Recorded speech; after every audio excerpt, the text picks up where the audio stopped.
எல்லோருக்கும் வணக்கம் நேயர்களே. இன்னைக்கு இந்த வீடியோவில் என்ன தெரிந்து கொள்ளப் போகிறோம் அப்படின்னு பார்த்தீங்கன்னா, ரொம்பவே ஒரு முக்கியமான விஷயத்தை பற்றி தான் தெரிந்து கொள்ளப் போகிறோம். பிளாக் ஸ்டார் தன் மனைவியிடம் சொன்ன கடைசி வார்த்தை அப்படிங்கிற ஒரு குறிப்பிட்ட தகவல் தான் இப்போ சோசியல் மீடியாக்களில் மிக பெருமளவுக்கு பயங்கரமாக வளம் வந்துட்டு இருக்கு. அந்த ஒரு குறிப்பிட்ட தகவலை கேட்குற எல்லாருமே கண்கள் கலங்கி, பிளாக் ஸ்டாருக்கு இப்படி ஒரு சோக கதையா அப்படின்னு சொல்லிட்டு ஒவ்வொருத்தருமே பேச முடியாமல் இருக்கிறாங்க. அப்படி அந்த குறிப்பிட்ட தகவலில் என்ன இருக்கு, பிளாக் ஸ்டார் அவர்கள் கடைசி நொடி தன்னுடைய மனைவியிடம் என்ன சொன்னார் அப்படிங்கிற பல அதிர்ச்சிகரமான விஷயத்தை பற்றி இந்த வீடியோவில் நாம் தெரிந்து கொள்ள போகிறோம்.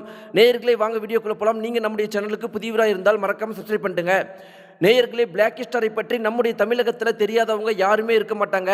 நீங்கள் இன்ஸ்டாகிராம் யூஸ் பண்ணுற எல்லாருமே பிளாக் ஸ்டாருடைய ரீல்ஸை கண்டிப்பாக ஒரு முறையாவது பார்த்துருப்பாங்க. அந்தளவுக்கு நம்முடைய தமிழகத்தில் பிளாக் ஸ்டார் ரொம்பவே ஃபேமஸ் ஆனவங்க.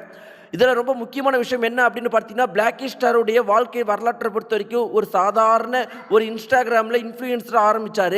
சாதாரணமான ரீல்ஸ்லாம் போட்டுட்டு இருந்தார். அவருடைய ஆரம்ப கால ரீல்ஸ்லாம் பார்த்தீங்கன்னா எந்த ஒரு ரீச்சுமே வரல. அப்படி வராத காரணத்தினால அவர் என்ன பண்ணார் அப்படின்னு பார்த்தீங்கன்னா, அவருடைய இன்ஸ்டாகிராமில் விசித்திரமான ரீல்ஸ்லாம் போட ஆரம்பிச்சிட்டாரு. விசித்திரமாக பண்ண ஆரம்பிச்சிட்டாரு. எல்லாருமே ஆரம்பத்தில் இவரை கோமாளின்னு சொன்னாங்க. என்னடா 2 வாட்ச் கட்டியிருக்கிற, என்னடா ஒவ்வொரு ஷூவும் ஒவ்வொரு கலரில் போட்டிருக்கிற அப்படின்னு சொல்லிட்டு பல பேர் இவரை கோமாளின்னு சொன்னாங்க. ஆனா காலப்போக்கில் இவருடைய கோமாளித்தனத்தின் மூலமாவே தமிழகத்தில் மிக பெரும் அளவுக்கு ஃபேமஸ் ஆனாரு. பெரிய பெரிய காலேஜில் கெஸ்டா போக ஆரம்பிச்சாரு. இப்படி பிளாக் ஸ்டார் அவர்கள் நம்முடைய தமிழகத்தில் எல்லாருக்கும் தெரிந்த முகமா ஆனாரு. விஜய் டெலிவிஷன் அப்படிங்கிறது ஒவ்வொருத்தருக்கும் உள்ள போகணும், ஒவ்வொரு கலைஞருக்கும் உள்ள போகணும் அப்படிங்கிறது ஒரு மிகப்பெரிய கனவாவே இன்று வரைக்கும் இருந்துட்டு இருக்கு. அப்படி ஒரு விஜய் டெலிவிஷன்ல ஷோலையும் கலந்துக்க ஆரம்பிச்சாரு. விஜய் டெலிவிஷனில் பிளாக் ஸ்டார் அவர்கள் கலந்த உடனே அவங்களுடைய தாயார் அவர்கள் என்ன சொல்லிட்டு இருந்தாங்கன்னா, என்னுடைய பையன் இன்ஸ்டாகிராமில் விளையாட்டுத்தனமாக ஏதோ பண்ணிட்டு இருக்கிறான், என்னுடைய பையன் இன்ஸ்டாகிராமில் கேனத்தனமாக ஏதோ கோமாளித்தனமாக பண்ணிட்டு இருக்கிறான், என்னுடைய அக்கம் பக்கத்து வீட்டுக்காரங்க எல்லாருமே என்ன கிண்டல் பண்ணுறாங்க அப்படின்னு சொல்லிட்டு ரொம்பவே கவலையில் இருந்தேன். இன்னைக்கு என்னுடைய பையனை கிண்டல் பண்ணவங்க, என்னுடைய பையனை அசிங்கப்படுத்தினவங்க, காரணமே இல்லாமல் கேவலப்படுத்தினவங்க எல்லாருமே அதே இடத்துல தான் இருக்கிறாங்க. ஆனால் இன்னைக்கு என்னுடைய பையன் விஜய் டெலிவிஷனில் ஒரு ஷோவில் கலந்துருக்கிறான். அந்த ஷோவை இன்னைக்கு என்னுடைய பையனை கிண்டல் பண்ணவங்க எல்லாருமே வெளியில உட்காந்து வேடிக்கை மட்டும் தான் பார்த்துட்டு இருக்காங்க. உண்மையாலும் முதல் முறையா என்னுடைய பையனை பார்த்து நான் பெருமைப்படுறேன்.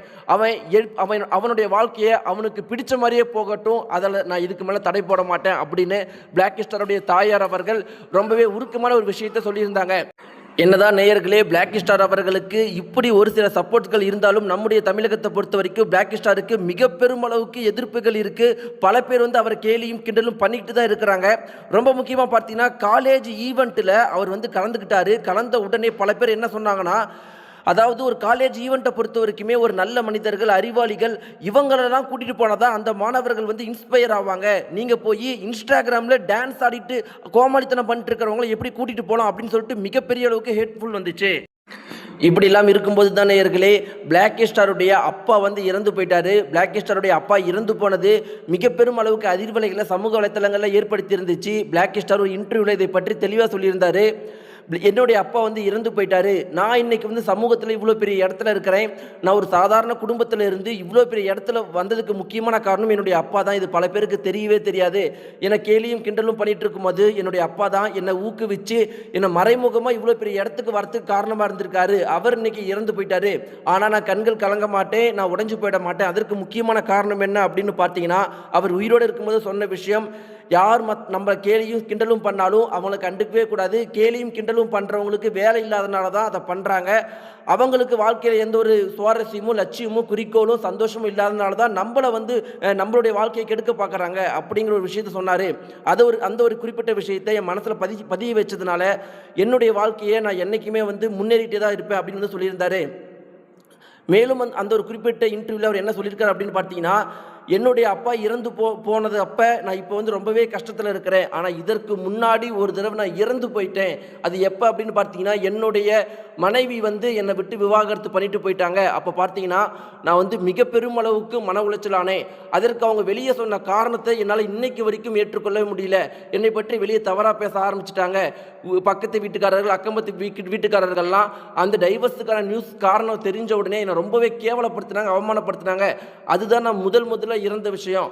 அன்னைக்கு நான் போய் என்னுடைய மனைவியை பார்த்து என்ன சொன்னேன் அப்படின்னு பார்த்தீங்கன்னா, நீ என்னை விட்டு பிரிஞ்சு போனது எனக்கு கஷ்டம் கிடையாது. ஆனால் என்னை பற்றி ஏன் இவ்வளோ தவறாக எல்லா இடத்துலையும் சொல்லி வச்சிருக்கிற? என்னை எல்லாருமே கேலிப்படுத்துகிறாங்க, கிண்டல் படுத்துகிறாங்க. ஆனால் நான் உன்னை பற்றி யாரையும் தவறாக பேச மாட்டேன், எந்த ஒரு விஷயத்தையும் தப்பாக பொய்யா சொல்ல மாட்டேன் அப்படின்னு சொல்லிட்டு வந்திருக்காரு. மேலும் ரொம்ப முக்கியமான விஷயம் என்ன அப்படின்னு பார்த்தீங்கன்னா, என்னுடைய மனைவி என்னை விவாகரத்து பண்ணிட்டு போனதுனால என்னை யாருமே மதிக்கலை. என்னுடைய வீட்டில் இருக்கிறவங்களே என்னை மதிக்காமல் போயிட்டாங்க. அப்போ அவங்களுடைய வீட்டில் இருக்கிறவங்க என்னை எவ்வளோ கேவலப்படுத்தியிருப்பாங்க, என்னுடைய மனைவியோட சொந்தக்காரங்க என்னை எவ்வளோ கேவலப்படுத்திப்பாங்க அப்படிங்கிறத நான் இந்த இடத்துல சொல்லவே தேவையில்லை. அந்த அளவுக்கு கேவலப்படுத்தினாங்க. அதனால தான் என்னுடைய வாழ்க்கையில் நான் ஒரு முடிவு எடுத்துட்டேன். இனிமேல் நான் திருமணமே பண்ணிக்க கூடாது அப்படின்னு. ஏன்னா என்னுடைய முதல் திருமணம் விவாகரத்தில் போய் முடிஞ்சதுக்கு முக்கியமான காரணம் என்னென்னா, என்னுடைய குரல் பெண் குரல் போன்று இருக்கு அப்படின்னு சொல்லிட்டு என்னுடைய மனைவி சொன்னாங்க. அதே மாதிரி நீங்களே பார்த்தீங்கன்னா என்னுடைய நடை உடை குரல் எல்லாமே கொஞ்சம் பெண் தன்மை கொண்டு இருக்கும். அதனால என்னுடைய மனைவிக்கு என்னை பிடிக்காம போயிடுச்சு. அதனால இதுக்கு மேல மீண்டும் ஒரு திருமணம் பண்ணி மீண்டும் ஒரு பெண்ணுடைய வாழ்க்கையை நான் வீணடிக்க விரும்பல. ஏற்கனவே எல்லாருமே என்ன சொல்லிட்டு இருக்கிறாங்கன்னா, நான் அந்த பொண்ணுடைய வாழ்க்கையை வீணடிச்சுட்டேன், நான் அந்த பொண்ணுடைய வாழ்க்கையை கெடுத்துட்டேன் அப்படின்னு என்னை கை காட்டி பேசுறாங்க. அதனால நான் ஒரு முடிவு எடுத்துட்டேன். நான் சாகிற வரைக்கும் இன்னொரு கல்யாணம் அப்படிங்கிறது நான் பண்ணவே மாட்டேன். அந்த ஒரு தவறை என்னுடைய வாழ்க்கையில் மீண்டும் நான் பண்ணவே மாட்டேன். நான் தெரியாமல் கூட இன்னொரு பெண்ணுடைய வாழ்க்கையை வீணடிக்க மாட்டேன். ஆனால் எனக்கு தெரிஞ்சு நான் இன்னைக்கு வரைக்கும் அந்த பெண்ணை நான் உண்மையாக தான் காதலித்தேன்.